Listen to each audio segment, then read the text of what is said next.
Hello students, today class about the second semester of B.Ed. This is the first class and we discuss about the topic is आपका stages of development. आपका जो subject मैं पढ़ाऊँगी B.Ed के आपकी आज first class है, तो subject आपका जो है बालक एवं किशोरावस्था का विकास। बालक एवं किशोरावस्था का विकास मैं आपको ये पढ़ाने वाली हूँ, ये सब्जेक्ट आपका स्टार्ट करने वाली हूँ। चाइल्ड एंड एडोलेसेंट डेवलपमेंट जितना मैंने क्लास में पढ़ा दिया था एक बार फिर से मैं रिवीज़न कर रही हूँ, स्टार्टिंग से ही स्टार्ट कर रही हूँ। जो क्लास में पढ़ाई थी वो वैसे ही रहने दीजिएगा। आपको जो है यहाँ से स्टार्ट करती हूँ, मैं आज फर्स्ट टॉपिक ही उठाती हूँ, स्टार्टिंग से आपका स्टार्ट करती हूँ, ठीक है। तो आपका ये जो सब्जेक्ट है यह कंपलसरी सब्जेक्ट है, आपका बालक एवं किशोरावस्था का विकास आप लोगों को पढ़ना है। तो इसमें सबसे पहले हम देखते हैं कि बालक एवं किशोरावस्था का विकास। तो सबसे पहले विकास, कैसे विकास हुआ, बालक का वृद्धि कैसे हुई, वृद्धि विकास को हम समझेंगे, दोनों में क्या डिफरेंस है ये भी समझेंगे। हम लोग सिलेबस के अकॉर्डिंग पढ़ेंगे, एक एक टॉपिक सिलेबस के अकॉर्डिंग पढ़ना स्टार्ट करेंगे। तो सबसे पहले जानना आप लोगों को आवश्यक क्या होगा कि बालक का विकास कैसे हुआ, कैसे डेवलपमेंट हुआ बालक के स्टेज में, ठीक है। तो सबसे पहले हम क्या पढ़ेंगे कि विकास की अवस्थाएं, स्टेज ऑफ डेवलपमेंट। स्टार्ट करते हैं हम लोग। देखिए, बालक को जो विकास हुआ था, सबसे महत्वपूर्ण चीज़ है ये जो है आपका जो आज का टॉपिक पढ़ा रही हूँ, बीटीसी के लिए भी ये काम वर्क करेगा और आपके बीएड के लिए भी वर्क करेगा, ठीक है। तो आपका जो है इसको आपको सबसे पहले क्या समझना है, अगर हमें आप ये सब्जेक्ट पढ़ रहे हैं बालक एवं किशोरावस्था का विकास या फिर बीटीसी वाले पढ़ रहे हैं बाल विकास, तो इसमें आप लोगों को हर एक स्टूडेंट को ये बहुत बेसिक सी चीज़ें हैं, ये तो पता होनी ही चाहिए, ठीक है, कि स्टेज क्या है विकास के, डेवलपमेंट के, एक बालक के। तो देख लेते हैं हम लोग यहाँ कंसर्ट आज हम लोग डिस्कस कर लेते हैं। शैशवावस्था आता है पहले आपका, फिर बाल्यावस्था आता है, किशोरावस्था आता है, फिर प्रौढ़ावस्था आता है।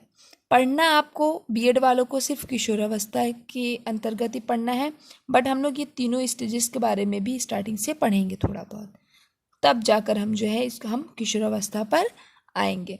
तो सबसे पहले हम देख लेते हैं क्या होता है शैशवावस्था, क्या होता है बाल्यावस्था, किशोरावस्था और प्रौढ़ावस्था।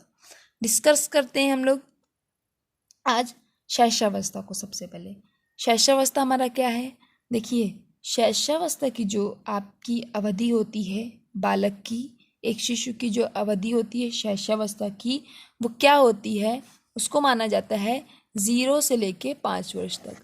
आपको अगर कोई पूछ रहा है कि शैशवावस्था की अवधि क्या है, तो आप बता सकते हैं कि 0 से 5 तक।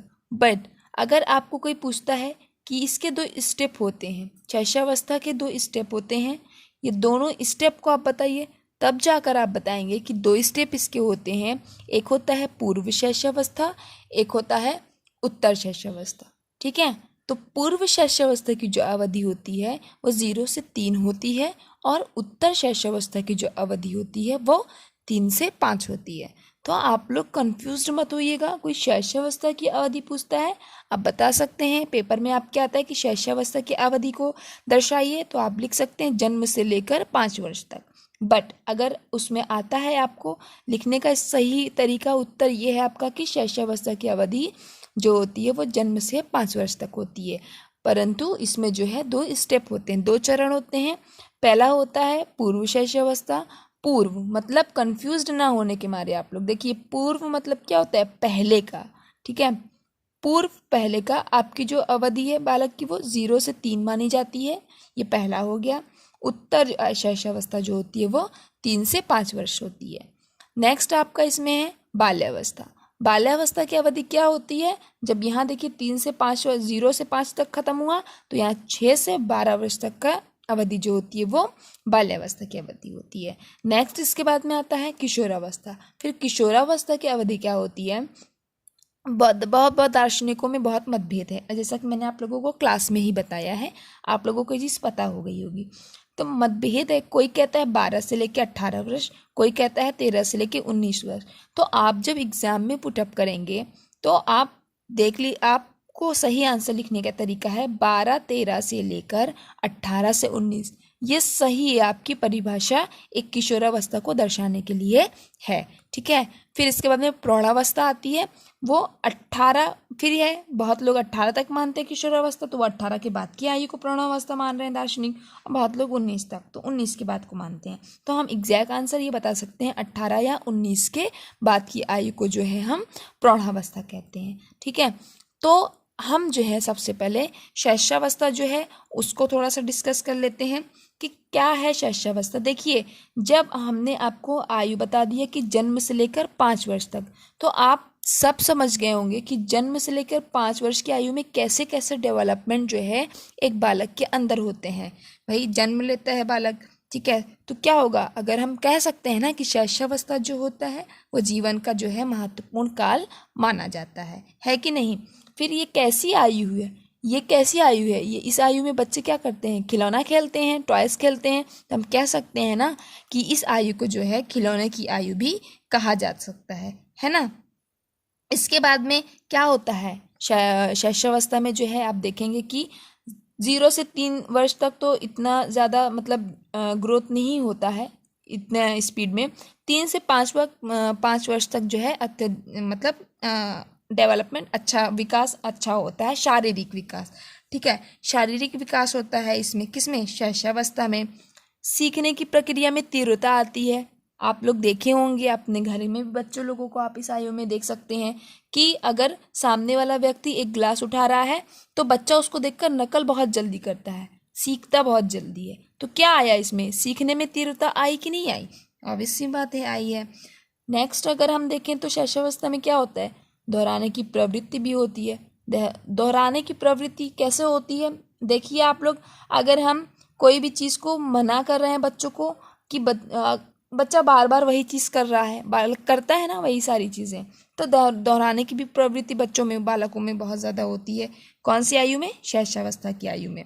संवेगों का प्रदर्शन भी होता है, और जो है सबसे इम्पोर्टेंट बात क्या है, ये दूसरों पर निर्भर होते हैं, दूसरों पर निर्भर होते हैं। भाई अगर बच्चों को जो है नहाना है तो उनकी माता नहलाएंगी, खाना खिलाएंगी, ठीक है, तो वो अपने आप खुद मतलब डिपेंड नहीं होते, वो दूसरों पर डिपेंड होते हैं। कौन सी आयु के बच्चे, शैशवावस्था की जो आयु के बच्चे होते हैं वह दूसरे पर डिपेंड होते हैं। तो हम कह सकते हैं ये जो आयु है इसमें जो है बालक दूसरों पर निर्भर होते हैं। आई थिंक आप लोग समझ गए होंगे शैशवावस्था को। बाल्यावस्था में हम लोग आते हैं। अब बाल्यावस्था को थोड़ा सा देख लेते हैं, यहाँ पे थोड़ा सा डिस्कस कर लेते हैं।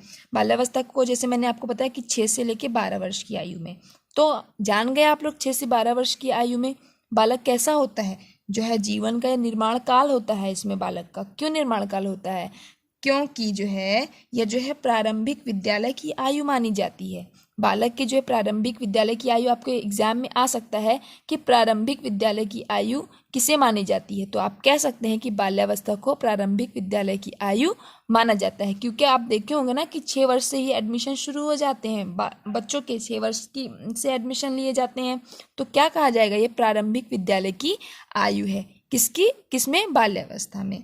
ठीक है, ये इसको जो है समूह की आयु भी कहा जाता है। आप देख सकते हैं 6 से 12 वर्ष के जो बच्चे होते हैं वो समूह बनाकर खेलते हैं, है कि नहीं, आस पास पड़ोस बाहर निकलना सीखते हैं, ये समाज में आना सीखते हैं। कौन सी अवस्था में, बाल्यावस्था में। समाज को जानना सीखते हैं, कौन सी अवस्था में, बाल्यावस्था में। तो हम कह सकते हैं ना कि जीवन का निर्माण काल होता है कि नहीं। शैक्षिक दृष्टि से भी ये बहुत महत्वपूर्ण है, बिकॉज जो है प्रारंभिक विद्यालय की आयु मानी गई है बाल्यावस्था, है कि नहीं। तो ये सारी चीज़ें हम बोल सकते हैं। इसमें क्या होता है, मानसिक विकास में स्थिरता भी आती है, जो है बच्चे जो है अब समझना सोचने लगते हैं। ठीक है, जो शैशवावस्था में बालक को इतना समझ नहीं होता है, वो तो कॉपी करता है, बट जो है बाल्यावस्था में आकर बालक जो है वो समझने सोचने लगता है।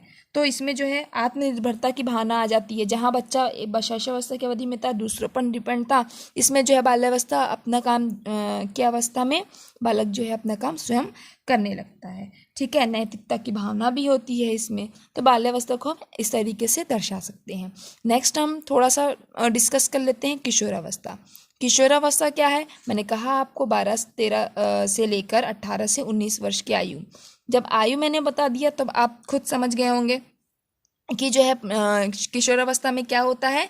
सबसे पहले मैंने आप लोग क्लास में भी बताया है कि टेट सीटेट या और अदर कंपटीशन में एक क्वेश्चन बहुत ज़्यादा रटाया है, आपके पेपर में भी आ सकता है, बीटीसी के पेपर में भी आया हुआ है। आप देख सकते हैं कि स्टैनली हॉल का ये जो कथन है कि ये जो अवस्था है वो बड़े तूफान संघर्ष की का जो है आयु मानी गई है। किसे? किशोरावस्था को। किसने कहा है ये? स्टैनली हॉल ने कहा है। स्टैनली हॉल कह रहे हैं ये चीज़।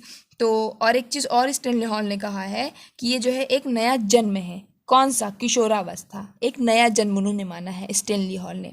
दोनों इंपॉर्टेंट है, याद रखिएगा, इसको भूलिएगा मत आप लोग। जैसा कि और तो आप लोग जब मैंने आपको बताया 12-13 से 18 से 19 वर्ष की आयु है किशोरावस्था, तो जाहिर सी बात है हम कह सकते हैं इसको कि ये जीवन का जो है सबसे कठिन काल होता है कि नहीं होता है। इसमें बालक जो है विशिष्टता की खोज का समय निकालता है, ऑब्वियस सी बात है निकालता है। विद्रोह की भावना होती है इसमें बालक में, इस आयु में किशोरावस्था में बड़े, क्योंकि जब स्टैनली हॉल ने कथन दिया है वहीं से क्लियर हो रहा है, बड़े संघर्ष तूफान तनाव की अवस्था है ये। संवेगात्मक परिवर्तन इसमें होते हैं, विचारों का संयोग में मैच्योरिटी आती है, ठीक है, चिंतन में मैच्योरिटी आती है, सोचने समझने की शक्ति में जो है उनका जो है प्रवृत्ति होती है, घनिष्ठता एवं मित्रता व्यक्तिगत होती है इसमें, आप लोग जैसे समझ रहे होंगे, ठीक है। ईश्वर धर्म में जो है विश्वास होने लगता है। कौन सी अवस्था में? किशोरावस्था में। किशोरावस्था आपकी बहुत इंपॉर्टेंट अवस्था है, बीटीसी वालों के लिए भी इम्पॉर्टेंट है ये, और बीएड वालों के लिए तो ये पूरा एक आपका सब्जेक्ट ही है, इसको आपको पढ़ना है, ठीक है। तो प्रौढ़ावस्था 18-19 के बाद होती है। इसमें पूरे तरीके से परिपक्व हो जाता है बालक जो है, सोचने समझने में जो है पूरे तरीके से उनमें जो है सोचने समझने की शक्ति कंप्लीट हो जाती है। तो सबसे ज़्यादा इम्पॉर्टेंट जो है आपका किशोरावस्था है, इसको समझ लीजिएगा आप लोग। बाल्यावस्था में जो है क्या होता है, खेल में रुचि वगैरह भी आती है, भाषा का विकास भी होता है बाल्यावस्था में बालक का। तो इस तरीके से आज हम थोड़ा सा आपको डिस्कस किए शैशवावस्था, बाल्यावस्था और किशोरावस्था, प्रौढ़ावस्था। पढ़ना आपको इसमें किशोरावस्था है, थोड़ा थोड़ा शैशवावस्था बाल्यावस्था का टॉपिक आएगा आपके सब्जेक्ट में, सिलेबस में। किशोरावस्था को ज़्यादा ध्यान देना है हमें। थिंक इतना तो आप लोग समझ गए होंगे। तो मिलते हैं हम लोग नेक्स्ट क्लास में, जिसमें हम लोग डिस्कस करेंगे विकास और अभिवृद्धि क्या है। ये भी आपके सिलेबस में स्टार्टिंग में इसको डिस्कस करेंगे। आज के लिए इतना ही। Thank you class.